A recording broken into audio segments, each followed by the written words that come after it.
G'day, it's Farmer Jay, and welcome back to Derriere Farms. Apologize for not having too many videos out this week. It's just been a very chaotic week. Part of it's been getting ready for the Canadian Thanksgiving. For those of you in the US, yes, this is Thanksgiving for us in Canada this weekend. On that note, as far as FarmSim goes, we got some interesting news the last day, today and yesterday, regarding equipment for the Platinum DLC. And I'm going to count yesterday's announcement as equipment because you use it as part of the process, just kind of like you would use any other piece of equipment. The only difference is it serves a different function. And we'll go into that later and why it's could be potentially a little bit confusing in terms of new missions and what they mean.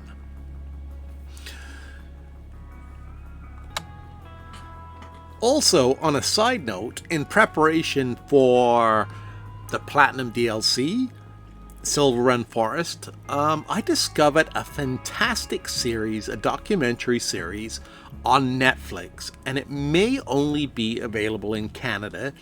I don't know if it's available in the US or other countries, but the series is called Big Timber, and it follows a logging company in British Columbia, which is where the Silver Run Florist. That would be a great add-on, wouldn't it? All about flowers. Silver Run Forest is going to take place. And they really go into depth on the whole logging side, and they explain a great deal of why things are done a certain way. Now, it's a small company, so their equipment isn't new. By no stretch of the imagination does it represent what I imagine is going to be the brand new state-of-the-art equipment that we're about to see that is coming with the Platinum DLC. But if you get a chance to watch it, it's definitely well worth the watch. I would show you a preview, but I am not going to have a copyright strike against me.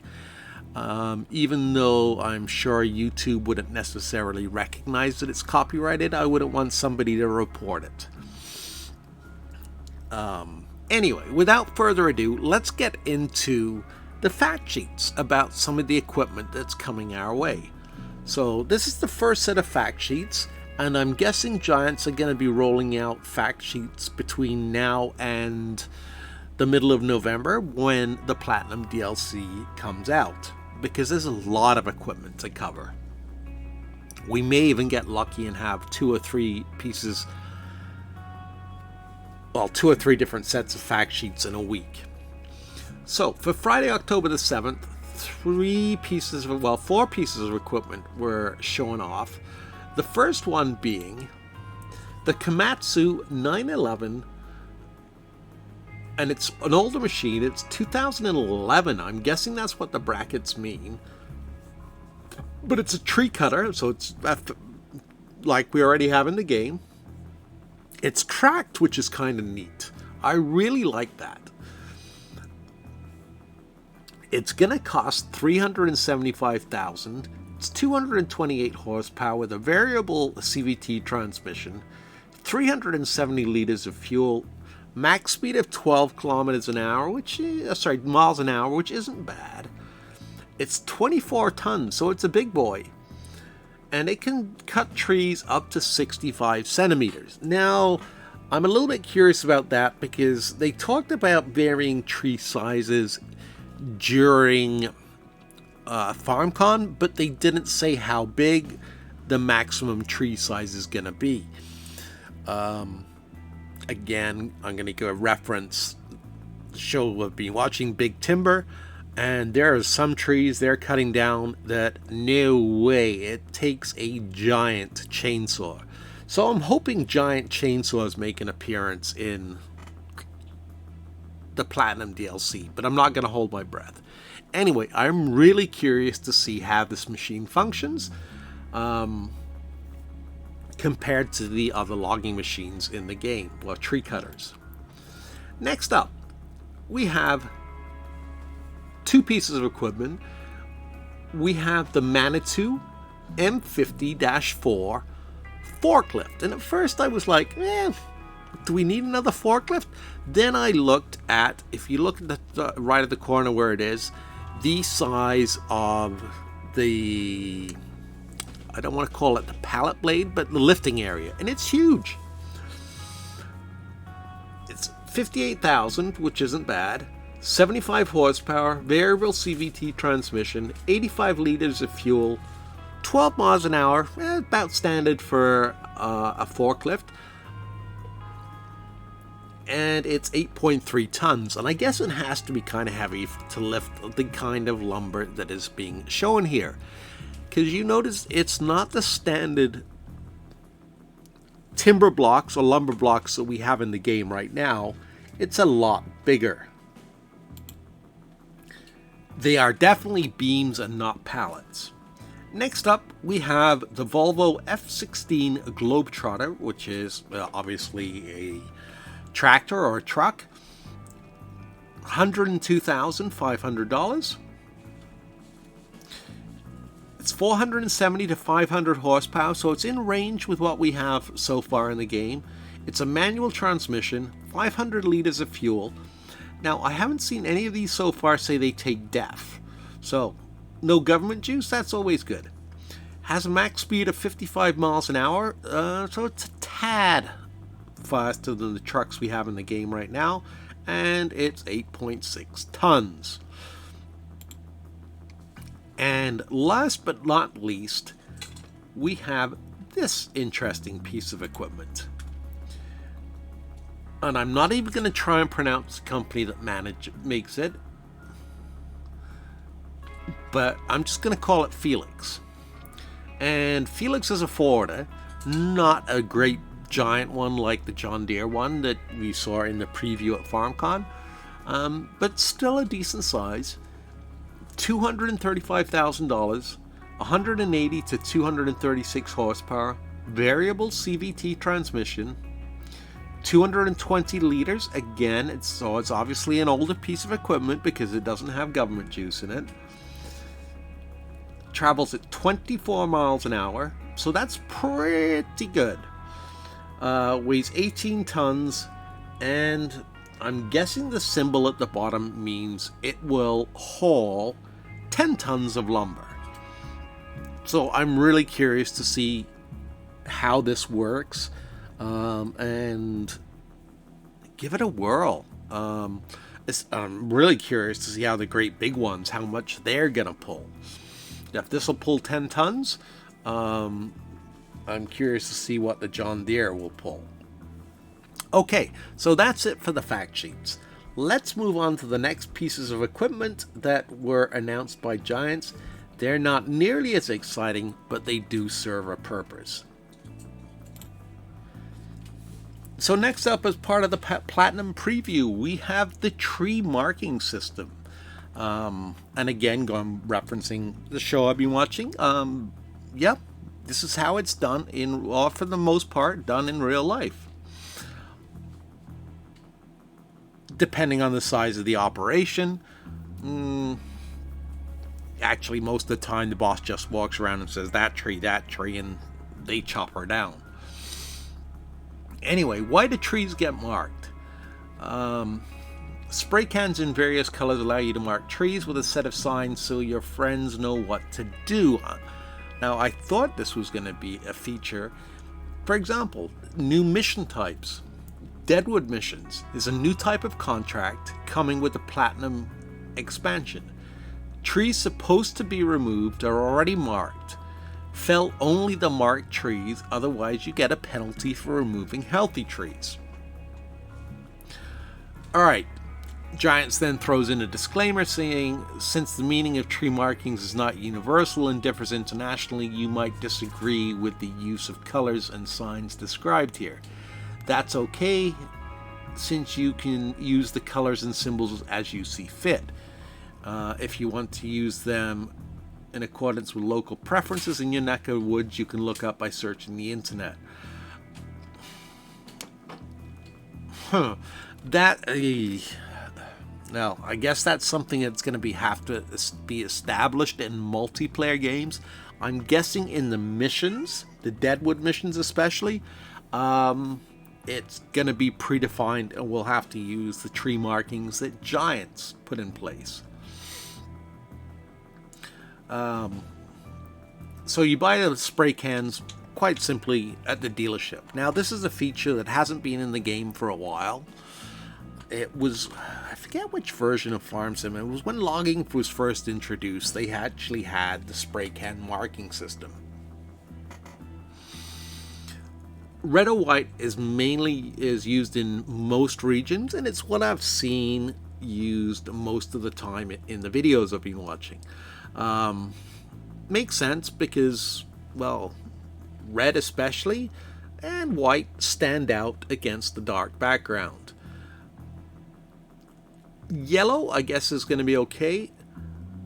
And pink, well, yeah, not so much. Blue or orange, on the other hand, are often traffic related. Okay, so I guess we can really mix it up depending on how complicated we want to go. Destined for firewood. Is that a clue that firewood is going to be included in the game? That is going to be a production and something that is used? I'm not sure, to be quite honest.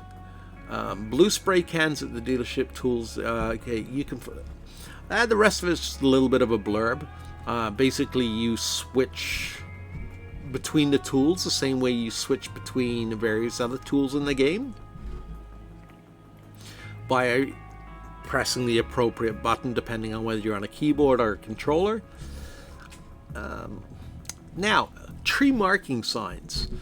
Ooh, this looks like it's going to be a little bit more confusing. And like I said, I'm going to pay attention, even though I'm not necessarily planning to use them as is. But if they are part of the missions, as Giants lays out, then maybe we will need to know exactly what they are. So the first one, the double line, is the logging trail, and that's basically two parallel lines indicates that you are on a trail where machines move to the actual location. Okay, next up we have the removed tree. Trees marked with the backslash is supposed to be removed. Okay, and that ties in again with the X. If you read down, often it just marks a tree that should be removed for whatever reason. Feel free to assign any meaning to this mark. This one's going to be important, is the circle. It's a support tree, and we have already seen how that system is going to be used to haul trees up the mountain. So you're going to have the machine at one end, and then you're going to have the support tree that gets attached to that. Just A, stop it from tipping over, and B, as a base to... Sorry, had a cat to dispose of. At the base of the mountain to attach the other end of the line so you can haul the trees up the mountain. Saw off at this height indicates a horizontal line with an arrow facing down. That one's fairly self-explanatory. Don't know how important that one's going to be, especially as we're probably going to come along later on and de-root the trees so we can plant new trees. And last but not least, we have the Deadwood, which is an exclamation mark. And this is the one they were talking about earlier. This is the one you will see for Deadwood missions. It means these trees and only these trees are going to be removed in the Deadwood mission. So, it's going to get kind of confusing. You've got Deadwood tree, which is going to be standard in a mission. You've got the backslash, which is remove this tree, and you've got the X, which can also mean remove this tree. So multiplayer games are really, I don't know how they're going to lay those out, but I guess the rules will have to be set by whoever is hosting the server. Again, Giants goes on to point out that a lot of these symbols are not universally recognized, but their meaning differs internationally.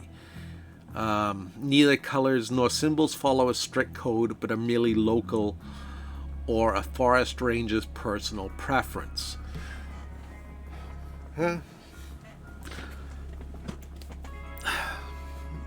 So Deadwood missions, definitely you have to, because that's going to be preset by Giants. You're going to have to know that one. I can't emphasize that one enough. And the rest of them are more or less going to be sort of just there. But I'm glad to see that tree marking is back. Something that's been missing a little bit from Farming Simulator. And the more I see of the detail and the scope that this is going to go into, this is just a rough outline of the basic concept of some of the missions. So the fact that we're getting brand new logging missions as well as productions and equipment is really starting to get me excited about this pack. So go ahead, sound off in the comments, let me know what you think. Let me know whether you think people are going to get confused or not by the marking system, or whether they will just use the basic one, either the X or the Deadwood. And let me know how you're feeling about this pack. Like I said, it's part of the Seasons Pass, so if you have the Seasons Pass, you don't have to do anything. If you don't have the Seasons Pass, this is the one I think is going to be a must-have for the year. Anyway, I will try and make another video this weekend. I don't know if that's going to be possible. Again, like I said, it's Thanksgiving, so there are various family commitments. If I don't talk to you this weekend, I will talk to you next week. Take care, Jay.